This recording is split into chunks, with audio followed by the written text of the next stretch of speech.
Kembali di Health Me Corner, program TVMO, dan kali ini kita masih membahas tentang penanganan COVID-19 bersama dengan Dr. Corona Rintawan Spesialis Emergensi yang biasa akrab dipanggil dengan Dr. Corona. Dan beliau adalah Ketua Muhammadiyah COVID-19 Common Center, Imam Besar Muhammadiyah. Baik, kita kembali dengan beliau. Dr. Corona, jadi tadi di awal kita bahas mengenai perjalanan COVID-19, perbandingan antar negara, lalu kemudian kebijakan pemerintah pusat yang menyampaikan tentang status tanggap darurat nasional, lalu kemudian peran Muhammadiyah. Nah ini sekarang kepada Muhammadiyah sendiri.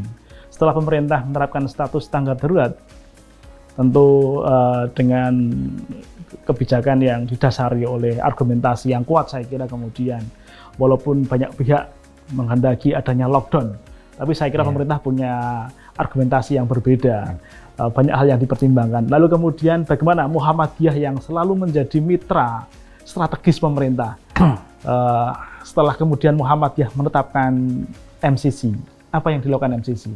Ya, jadi kita sebenarnya mulai dari 6 Maret ya, pada saat sudah ditemukan 2 positif, kemudian naik menjadi 9 masalahnya. Itu kita sudah segera memutuskan kita membentuk Satgas yang kita sebut dengan Muhammadiyah COVID-19 Command Center. Itu bahkan sebelum diberlakukan, dideklar sebagai bencana nasional ya, kita pahami bahwa memang dalam konteks pandemik ini kita tidak bisa hanya berharap pada pemerintah, menunggu apa yang dilakukan pemerintah. Kita harus segera bergerak, dan Muhammadiyah kali ini kita memutuskan bahwa kita harus bergerak bersama membantu pemerintah dalam konteks ini. Jadi tanggal 6 Maret diputuskan kita membuat Satgas itu MCCC. Itu kepanjangannya apa MCC sebenarnya? Muhammadiyah COVID-19 Command Center. Oke, jadi tim atau Satgas Muhammadiyah COVID-19 Command Center gitu ya manggilnya ya. Atau MCC. Pusat komando kan istilahnya. Kalau Command Center kan pusat komando COVID-19 Muhammadiyah. Ya itu. Nah, kita punya program saat itu, kita memang ada dari pencegahan sampai tata laksana awal. Jadi mulai dari kesehatan masyarakat, edukasi, kita sudah mulai melakukan hal seperti itu sampai pada di rumah sakit. Seperti kita ketahui bahwa Muhammadiyah kan punya banyak rumah sakit ya, kita punya 100 rumah sakit yang tipe A, tipe B, C sampai D, kemudian ada ratusan lagi klinik ya, 100. Nah ini kemarin kita 20 kita siapkan untuk bisa membantu pemerintah sampai di tata laksana awal. Jadi pencegahan, screening, atau deteksi dini, kemudian sampai tata laksana. Di dalam struktur MCC sendiri, selain ketua, ada apa saja perangkat-perangkat? Ketua ada, di bawah saya ada bagian yang kesehatan masyarakat, Kesmas ya? Ya, digawangi Dr. Alim, Ahmad Mutakim Alim. Kemudian dari kesehatan untuk yang rumah sakit itu ada dari Dr. Adila, itu. Kemudian ada sekretariat Mas Arif, Polis, gitu ya. Ada humas dari Mas Malik, gitu, sama Mbak Lia dari MKU. Kemudian ada bidang-bidang. Jadi bidangnya ini kebetulan ada bidang kerjasama yang dengan orto, bidang kerjasama dengan wilayah, ada bidang yang kursus untuk ngurusi klinik, dan ada bidang yang untuk bekerja sama untuk komunikasi antar rumah sakit. Jadi kita mencoba untuk membuat struktur yang nantinya akan berkoordinasi dengan baik. Oke, sebelum kita bahas mengenai kemudian fungsi masing-masing bagian, sejauh ini kemudian hubungan antara MCC dengan pemerintah pusat sendiri, dalam hal ini adalah Satgas yang telah dibentuk oleh pemerintah. Bagaimana, Dr. Corona?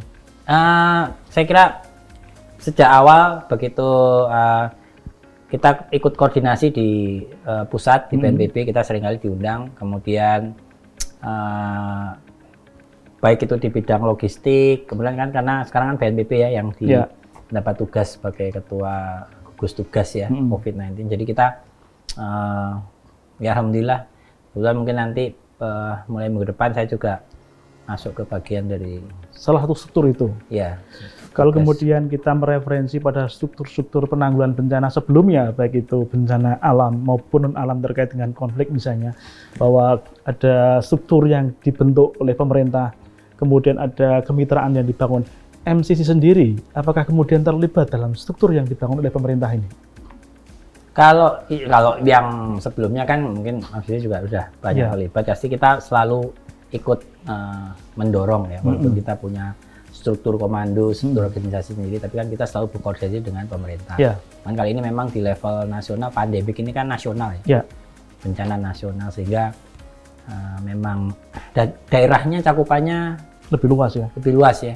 Dibanding dengan kalau kejadian bencana kan Aceh, alam yang kemudian alam ini kan luas ya, hanya satu wilayah itu luas.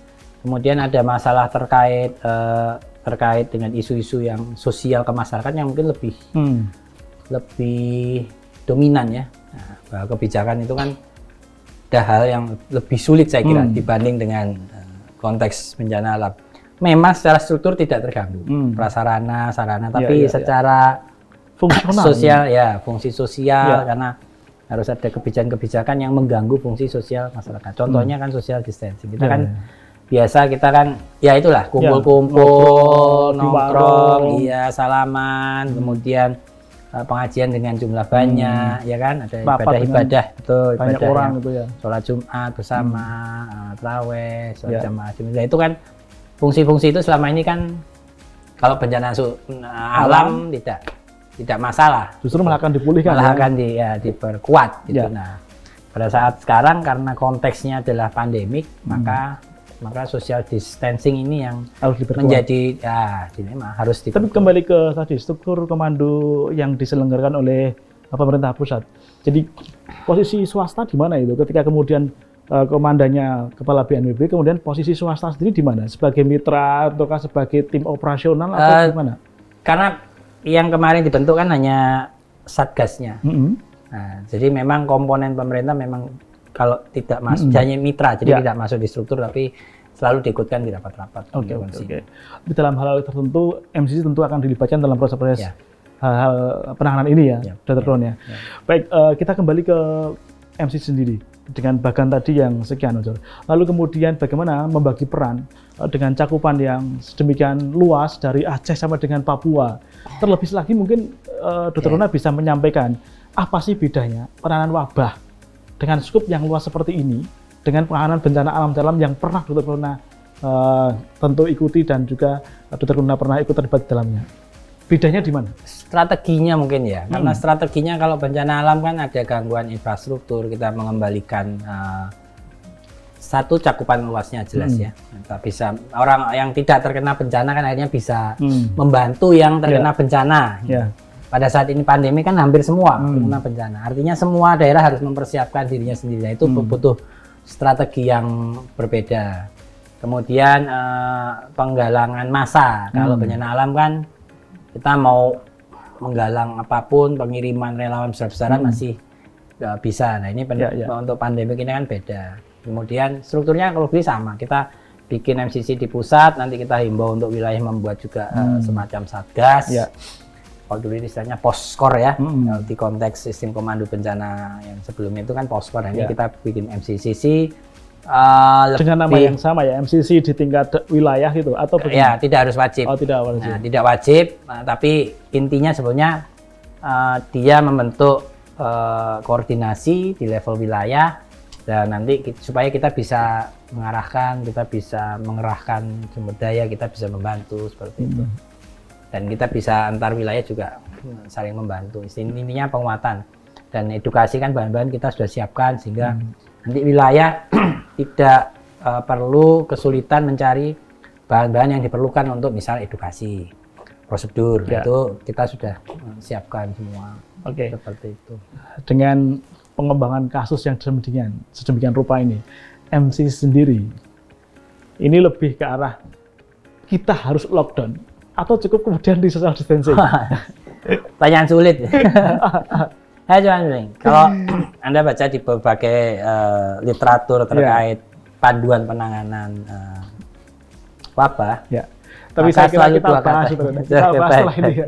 Baik, terima kasih Dr. Rona dan pemirsa TVMU, kita bersabar, kita akan bahas setelah yang satu ini.